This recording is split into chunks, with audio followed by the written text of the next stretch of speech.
Olá pessoal, estamos aqui então para falar sobre a nossa aula de conjuntos, né? Então vamos devagar, vamos aprendendo tudo certinho, vamos entender a ideia inicial de conjuntos e depois nós vamos fazendo aqueles exercícios que costumam cair mais, tá? Principalmente aqueles exercícios, aqueles probleminhas, né? Que costumam cair. Ele fala: tantas pessoas leem o jornal A, tantas leem o jornal B, tantas leiam os dois, quantas pessoas não sei o quê. Então, esse tipo de problema, com dois, com três conjuntos, nós vamos aprender e por aí vai, beleza, gente? Então, vamos começar o nosso estudo de conjuntos. Vamos lá? Bom, vamos lá então, gente. Olha só.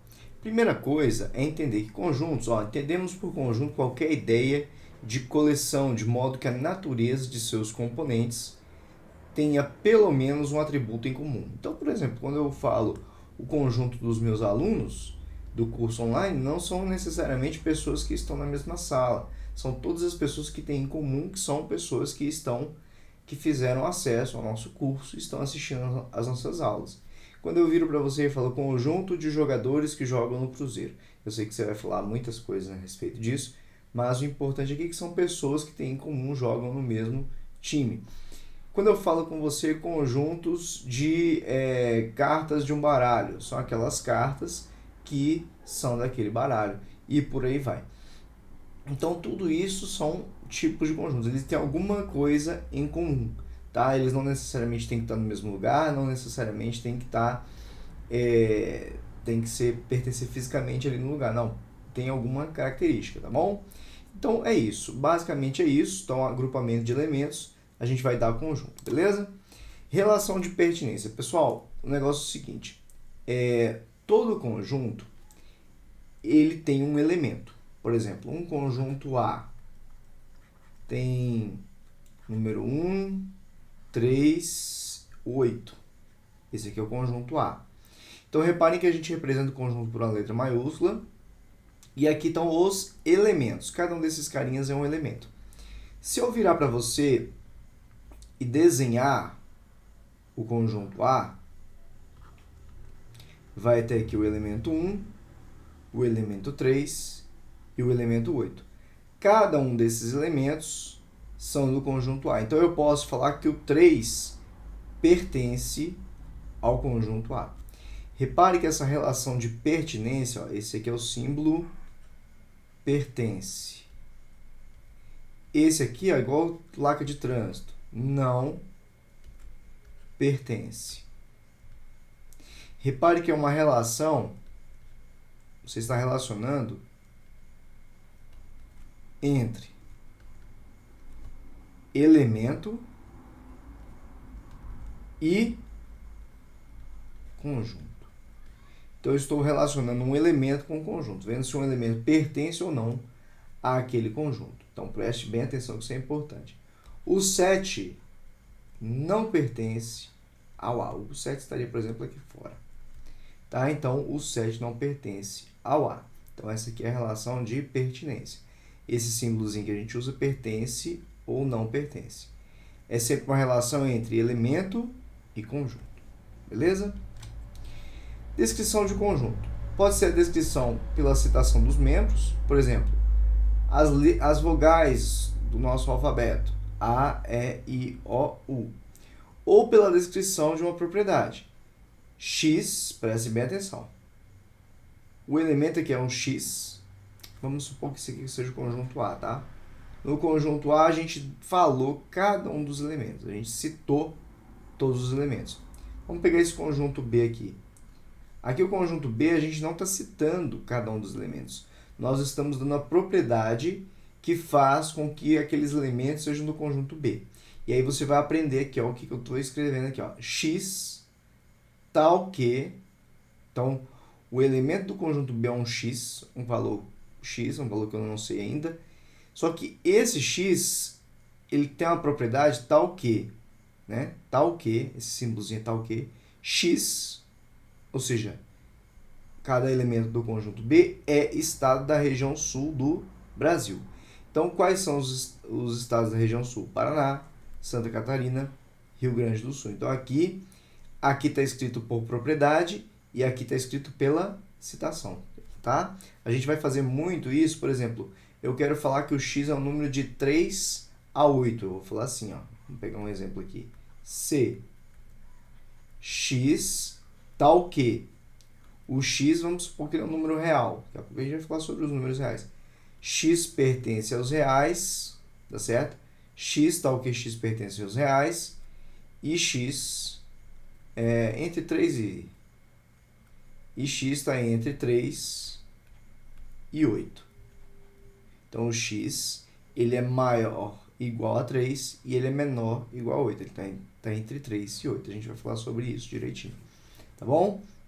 Então, essa é uma outra uma propriedade aqui. Tá bom? X tal que x pertence aos reais e tá aqui, né? Podia ser assim, um i, uma vírgula e por aí vai.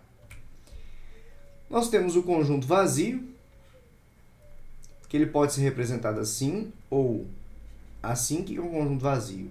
Não tem elemento, tá? Se você pegar e falar alguma coisa, alguma propriedade, não tem ninguém que esteja nessa propriedade. Por exemplo, a gente falou dos estados do Brasil, né? Todos os estados do Brasil são da região norte e região sul ao mesmo tempo. Conjunto vazio, não tem, né? Então, ou você representa por essa bola aqui com um traço aqui, ou as duas chaves assim, uma de frente para a outra sem nada, tá bom? É assim que a gente se representa um conjunto vazio. Conjunto unitário. O que é o conjunto unitário? Tem um elemento só. Por exemplo, conjunto dos números dos títulos do Atlético Mineiro na Libertadores, 2013. Só tem um, né? Foi 2013, né? Acho. Então, só tem um título, né? Não tem bi na Libertadores. A gente tem que falar da Libertadores. Ganhou a Copa do Brasil brasileira, né? Agora complicou a gente, né? Mas a gente continua usando do mesmo jeito, né? Então tá aí, conjunto unitário. Só tem um elemento. Agora, o que é o conjunto universo? Lembra aquele exemplo que eu falei para vocês sobre o conjunto, sobre os conjuntos? E aí eu falei para você, o conjunto eles têm uma propriedade em comum. Por exemplo, quando eu falei para você do pessoal que faz meu curso online, esse seria o meu conjunto universo.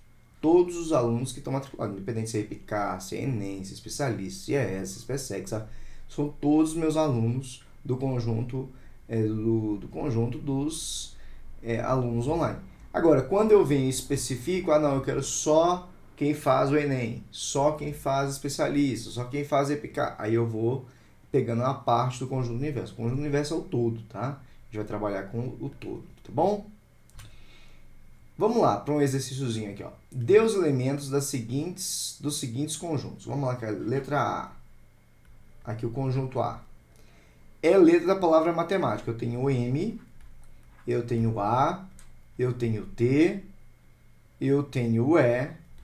Tem o M de novo, eu preciso repetir, não. O conjunto você não precisa repetir, tá? Então, o elemento ele não precisa repetir. Tem o A de novo, não precisa repetir. Tem o T de novo, não precisa repetir. Tem o I e tem o C. Esses são os elementos da palavra matemática. É a cor da bandeira brasileira. A gente tem o verde, o amarelo, tem o azul e tem o branco, né? Onde é que está o branco, Edir? Lá na parte onde está escrito as coisas. Podia colocar também o preto, né? Porque a ordem e progresso, eu ia falar que a ordem e progresso está escrito de preto, né? Mas na verdade está escrito de verde, né? Então, são essas as cores aí. X é o nome do estado brasileiro que começa pela letra A. Quais são os estados brasileiros que começam pela letra A? Amazonas,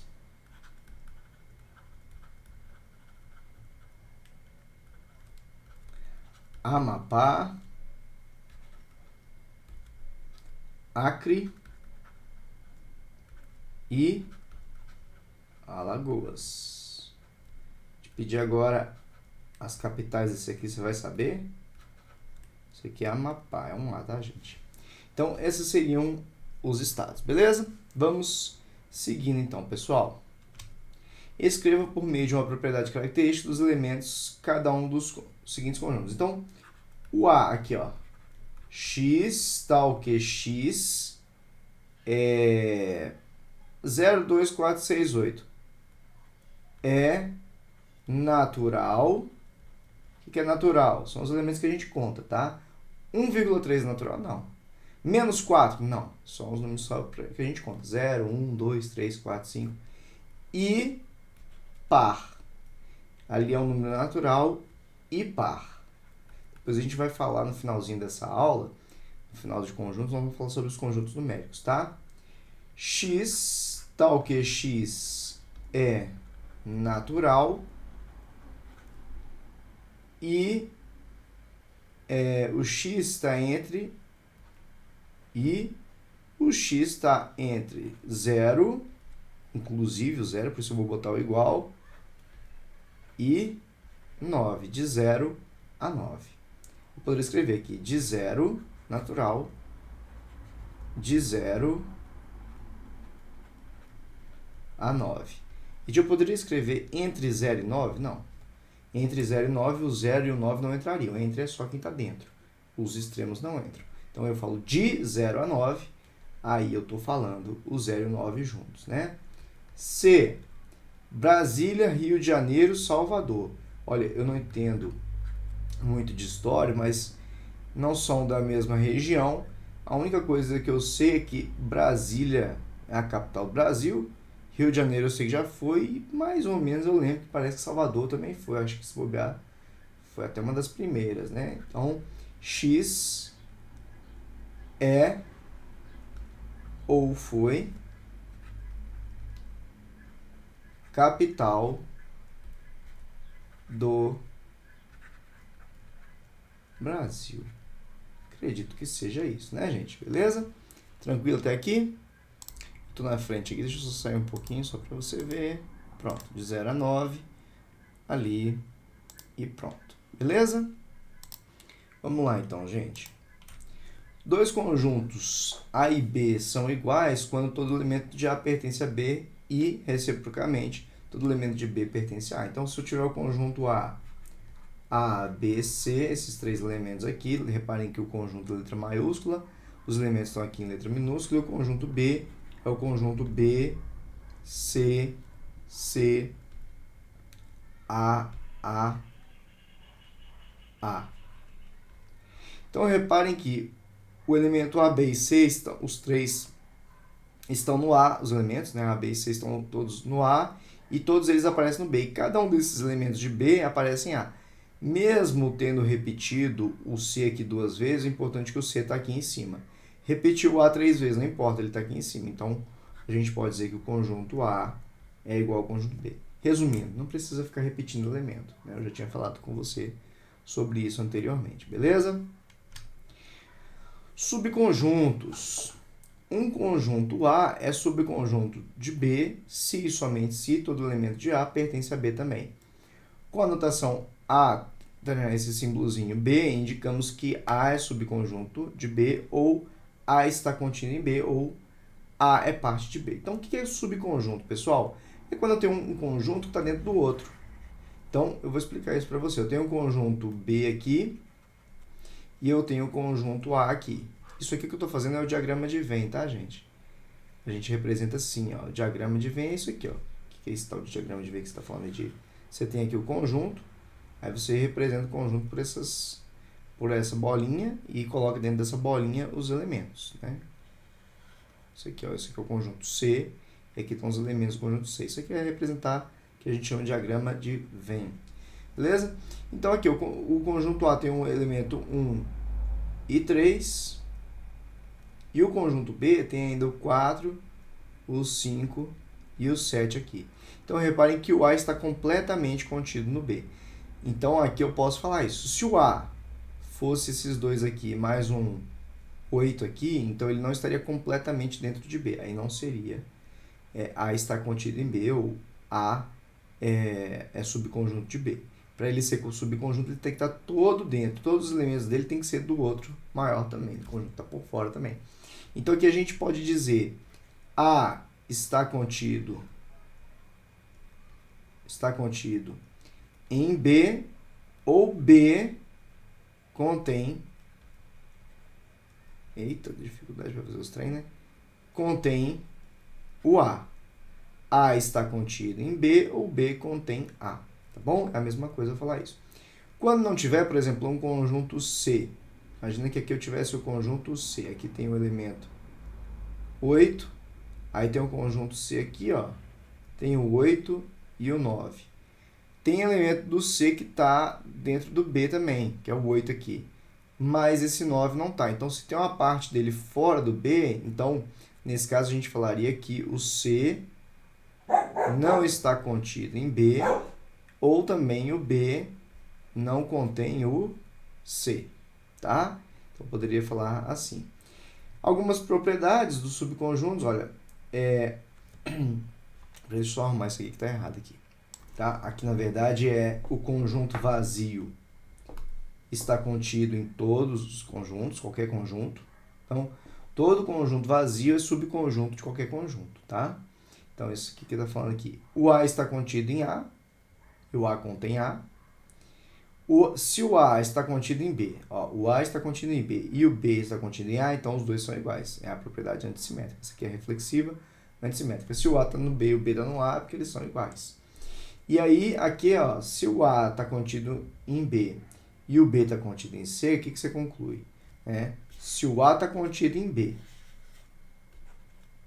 e o B está contido no C, o que você conclui? Que o A está contido no C também. Propriedade transitiva, tá bom? Então, beleza. Conjunto das partes. Dado o conjunto A, chama-se o conjunto das partes de A, notação P de A, aquele que é formado por todos os subconjuntos de A. O número de subconjuntos de um conjunto é 2 elevado a n, onde n é a quantidade de elementos. Vamos explicar isso aqui para você. Eu tenho o conjunto A. Vou colocar até uma... Esse galo está cantando no horário errado, gente. Eu tenho o conjunto A. Elemento 1, 2 e 3. Quais são os subconjuntos que eu consigo formar com esses elementos? Subconjuntos é conjuntos que eu consigo formar com aqueles ali. O primeiro subconjunto que eu consigo formar é o conjunto vazio, sempre. Porque o conjunto vazio, propriedade aqui, ó, conjunto vazio está contido em qualquer conjunto, tá? Então, primeiro conjunto. Agora, imagine que eu consiga fazer o conjunto só com o elemento 1. Consigo fazer um conjunto só com o elemento 2. Consigo fazer um conjunto só com o elemento 3. Mas eu consigo também fazer um conjunto com o 1 e o 2 juntos. Consigo fazer um conjunto com o 1 e o 3. Você consegue imaginar algum outro? Você deve estar imaginando o 2 com o 3. E aí vem o último, o mais interessante, que você tem que saber. Que todo conjunto é subconjunto dele mesmo. Olha aqui, ó, o A está contido em A, todo conjunto é subconjunto dele mesmo. Então, olha só, o primeiro subconjunto de todo conjunto é o conjunto vazio. Primeiro conjunto de todo conjunto. Primeiro subconjunto de todo conjunto é o conjunto vazio. E o último subconjunto de um conjunto é ele mesmo. Então, esse aqui, ó, se eu pegar e fizer um conjunto disso aqui, ó, isso aqui vai ser o conjunto das partes.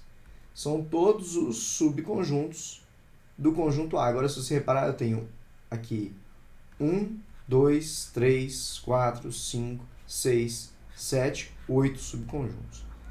Eu conseguiria saber quantos são mesmo sem ter feito um por um. Porque a quantidade de subconjuntos de um conjunto é 2 elevado a n, onde n é o número de elementos do conjunto.